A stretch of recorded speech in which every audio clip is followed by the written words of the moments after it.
Hello everyone, welcome to class number 95 of the chapter Programming Using C। तो आज हम पढ़ेंगे और एक तरह के टॉपिक के बारे में। आज का हमारा टॉपिक है सेल्फ रेफरेंशियल स्ट्रक्चर। तो ये सेल्फ रेफरेंशियल स्ट्रक्चर क्या है, इसको हम हमारे प्रोग्राम में क्यों यूज करते हैं, कैसे यूज करते हैं, आज हम डिस्कस करेंगे इसके बारे में। ओके, सो रेफरेंस मतलब क्या है? Reference means address. ओके, तो जैसे कि एड्रेस वैल्यू को स्टोर करके रखने के लिए हम किस तरह का वेरिएबल यूज करते हैं? Pointer variable. तो यहाँ पे रेफरेंशियल स्ट्रक्चर हम किसको बोलेंगे कि अगर हम एक स्ट्रक्चर के अंदर कोई पॉइंटर वेरिएबल को एज ए मेंबर यूज करते हैं तो वो है referential structure. Self referential structure किसको बोलेंगे कि अगर हम एक पर्टिकुलर पॉइंटर के अंदर अगर हम एक पर्टिकुलर स्ट्रक्चर के अंदर अगर हम एक पॉइंटर को यूज करते हैं जो पॉइंटर की वही सेम स्ट्रक्चर को ही अगर पॉइंट कर रहा है तो वहां पे उस तरह के स्ट्रक्चर को हम बोलेंगे self referential structure. If we are using a pointer in a structure or inside a structure as a member, and if that particular pointer is pointing to the same structure then this is called self referential structure. अगर एक structure के अंदर हम कोई pointer use करते हैं और वही पॉइंटर अगर वही सेम स्ट्रक्चर को ही पॉइंट कर रहा है तो उस तरह के स्ट्रक्चर को हम बोलेंगे self referential structure. Self referential structures are those structures in which one or more pointers point to the structure of same type। Self referential structure हम उस तरह के स्ट्रक्चर को बोलते हैं जिस तरह के स्ट्रक्चर में अगर हम एक या फिर एक से ज्यादा पॉइंटर को एज ए मेंबर यूज करते हैं और अगर वही पॉइंटर वही सेम स्ट्रक्चर को अगर पॉइंट कर रहा है तो उस तरह के स्ट्रक्चर को हम बोलेंगे सेल्फ रेफरेंशियल स्ट्रक्चर। तो देखते हैं यहाँ पे, जैसे कि मैंने यहाँ पे लिया एक स्ट्रक्चर के अंदर मैंने लिया यहाँ पे दो ठो मेंबर। ओके, तो यहाँ पे मैंने एक पॉइंटर वाला मेंबर लिया है। तो ये जो पॉइंटर मैंने लिया है ये पॉइंटर अगर वही सेम स्ट्रक्चर को ही पॉइंट कर रहा है तो यहाँ पे इस तरह के स्ट्रक्चर को हम बोलेंगे सेल्फ रेफरेंशियल स्ट्रक्चर। ओके, जिस तरह के स्ट्रक्चर में हम अगर कोई पॉइंटर को एज ए मेंबर यूज करते हैं और वो ही पॉइंटर अगर वही सेम स्ट्रक्चर को ही पॉइंट करता है तो उस तरह के स्ट्रक्चर को हम बोलेंगे सेल्फ रेफरेंशियल स्ट्रक्चर। इतना समझ आ गया? तो चलिए इसको एक एग्जांपल के थ्रू समझने की कोशिश करते हैं। तो मैंने यहाँ पे एक एग्जांपल लिया है। ओके, तो मैंने यहाँ पे एक स्ट्रक्चर क्रिएट किया, स्ट्रक्चर डाटा टाइप जिसका नाम है कोड, जिसके अंदर मैंने तीन ठो मेंबर लिया है, एक इंटीजर, एक कैरेक्टर और एक पॉइंटर वैल्यू। तीन ठो मेंबर मैंने यहाँ पे लिया है। ओके, तो यहाँ पे मैंने फिर मेन फंक्शन लिया, मेन फंक्शन के अंदर मैंने डिक्लेयर किया दो वेरिएबल, वेरिएबल 1, वेरिएबल 2। उसके बाद वेरिएबल 1 के जितने भी मेंबर्स हैं सारे मेंबर्स को मैंने इनिशियलाइज किया। मेंबर 2 जो हमारा जो वेरिएबल 2 है उसके भी सारे मेंबर्स को मैंने इनिशियलाइज किया। उसके बाद मैंने यहाँ पे जो इनिशियलाइज किया इसका मतलब क्या कि वेरिएबल 1 तीन ठो वैल्यू स्टोर कर सकता है, एक इंटीजर वैल्यू, एक कैरेक्टर वैल्यू, एक पॉइंटर वैल्यू। ओके, वैसे ही वेरिएबल 2 भी तीन ठो वैल्यू स्टोर किया है, एक इंटीजर वैल्यू, एक कैरेक्टर वैल्यू, एक पॉइंटर वैल्यू। ओके, तो सपोज वेरिएबल 1 का जो इनिशियल एड्रेस है वो है 1000 और वेरिएबल 2 का जो इनिशियल एड्रेस है वो है सपोज 2000। ओके, तो उसके बाद मैंने यूज किया है और एक स्टेटमेंट जो कि इंपॉर्टेंट स्टेटमेंट है, यहाँ पे ध्यान दो कि मैंने वेरिएबल 1 के पॉइंटर को क्या वैल्यू प्रोवाइड किया है, क्या वैल्यू असाइन किया है? वेरिएबल 2 का एड्रेस। जबकि हम पॉइंटर वेरिएबल को यूज करते हैं क्यों? कोई भी एक पर्टिकुलर वेरिएबल का एड्रेस स्टोर करके रखने के लिए।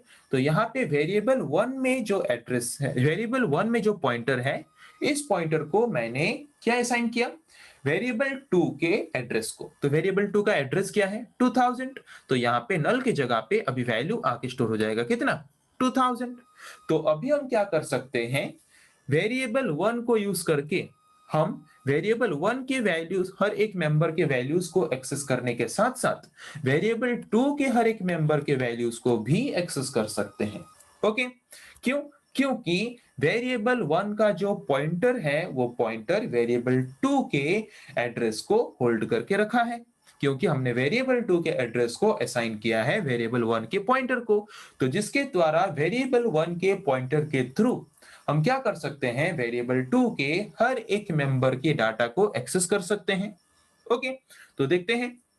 तो अगर हम कोई भी एक पर्टिकुलर स्ट्रक्चर के मेंबर के वैल्यूज को अगर हम एक पॉइंटर के थ्रू एक्सेस करना चाहते हैं, तो उसके लिए हमें जरूरत पड़ती है एक स्पेशल टाइप ऑफ सिंबल, जिस सिंबल का नाम है arrow mark. Okay, arrow mark symbol use करके हम क्या कर सकते हैं, एरो मार्क यूज करके हम एक पॉइंटर के थ्रू एक स्ट्रक्चर वेरिएबल के मेंबर्स को एक्सेस कर सकते हैं।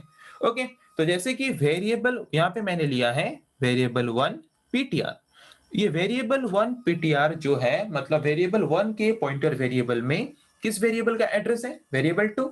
तो वेरिएबल 2 का एड्रेस हमने यहाँ पे इनडायरेक्टली स्पेसिफाई किया है, और वेरिएबल 2 के हम किस मेंबर को एक्सेस करना चाहते हैं, आई। तो अगर हम वेरिएबल 2 के आई मेंबर को एक्सेस करना चाहते हैं, तो डायरेक्टली हम कैसे एक्सेस कर सकते हैं, variable 2 dot I. Okay, but जबकि हमने वेरिएबल 2 के एड्रेस को असाइन किया है वेरिएबल 1 के पॉइंटर को, और अगर हम वेरिएबल 1 के पॉइंटर के थ्रू वेरिएबल 2 के आई जो मेंबर है उसको अगर एक्सेस करना चाहते हैं, तो कैसे एक्सेस कर सकते हैं, वेरिएबल 2 के जगह पे हम लिखेंगे वेरिएबल 1 डॉट पीटीआर, क्योंकि वेरिएबल 2 का एड्रेस किसने होल्ड करके रखा है, वेरिएबल 1 के पॉइंटर ने।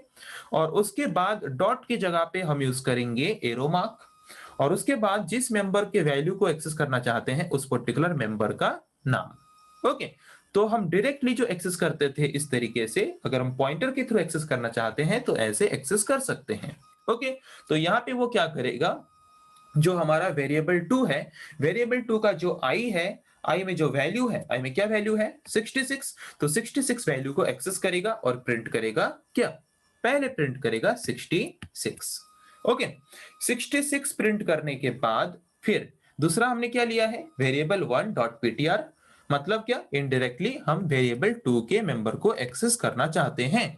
तो अगर हम वेरिएबल 2 के सी वाला जो मेंबर है उसको अगर एक्सेस करना चाहते हैं, इसे डायरेक्टली एक्सेस कर सकते हैं। बट अगर हम वेरिएबल 1 के पॉइंटर के द्वारा वेरिएबल 2 के सी मेंबर को एक्सेस करना चाहते हैं, तो कैसे एक्सेस करेंगे, वेरिएबल 2 का एड्रेस कहां पे स्टोर है, वेरिएबल 1 के पॉइंटर वेरिएबल में। तो वेरिएबल 2 की जगह पे हम लिखेंगे वेरिएबल 1 डॉट पॉइंटर, और उसके बाद अगर हम पॉइंटर के थ्रू कोई भी एक स्ट्रक्चर के मेंबर को अगर हम एक्सेस करना चाहते हैं, तो उसके लिए हम यूज करते हैं एरो मार्क, तो यहाँ पे यूज करेंगे एरो मार्क। ओके, उसके बाद जिस मेंबर को एक्सेस करना चाहते हैं वही मेंबर का नाम सेमीकोलन। ओके, तो यहाँ पे वो क्या करेगा, वेरिएबल 2 में जो सी मेंबर है, सी मेंबर का जो वैल्यू है उस वैल्यू को प्रिंट करेगा। तो वैल्यू क्या है, वैल्यू है बी, तो प्रिंट करेगा उसके बाद बी, तो आउटपुट क्या आएगा 66B। ओके, उसके बाद हमारा प्रोग्राम खत्म। तो यहाँ पे हमने क्या देखा कि एक पर्टिकुलर स्ट्रक्चर के अंदर अगर हम एक पॉइंटर को एज ए मेंबर यूज करते हैं, और अगर वही सेम पॉइंटर अगर वही सेम स्ट्रक्चर को ही पॉइंट कर रहा है, तो वहां पे उस तरह के स्ट्रक्चर को हम बोलेंगे सेल्फ रेफरेंशियल स्ट्रक्चर। तो यहाँ पे आप देख सकते हो कि वेरिएबल 1 और वेरिएबल 2 दोनों ही एक स्ट्रक्चर के क्या है, दोनों ही एक स्ट्रक्चर के वेरिएबल हैं। तो मतलब यहाँ पे हम क्या कर रहे हैं, वही सेम स्ट्रक्चर का एक वेरिएबल और एक स्ट्रक्चर के क्या कर रहा है, और एक स्ट्रक्चर के एड्रेस को पॉइंट कर रहे हैं, हाँ कि नहीं। जैसे कि वेरिएबल 1 ये भी एक स्ट्रक्चर वेरिएबल है, ये भी एक स्ट्रक्चर वेरिएबल है। तो यहाँ पे हमने क्या किया, जो वेरिएबल 1 वाला स्ट्रक्चर वेरिएबल है वो स्ट्रक्चर वेरिएबल को हम असाइन कर रहे हैं क्या, वेरिएबल 2 स्ट्रक्चर वेरिएबल का एड्रेस, और दोनों ही स्ट्रक्चर वेरिएबल एक ही स्ट्रक्चर डाटा टाइप के पार्ट है। तो यहाँ पे हम बोल सकते हैं कि सेम टाइप ऑफ स्ट्रक्चर को, मतलब एक स्ट्रक्चर के अंदर अगर हम जो यूज कर रहे हैं पॉइंटर, वही पॉइंटर अगर वही सेम स्ट्रक्चर के वेरिएबल को पॉइंट कर रहा है या फिर सेम स्ट्रक्चर को पॉइंट कर रहा है, तो उस तरह के स्ट्रक्चर को हम बोलेंगे सेल्फ रेफरेंशियल स्ट्रक्चर।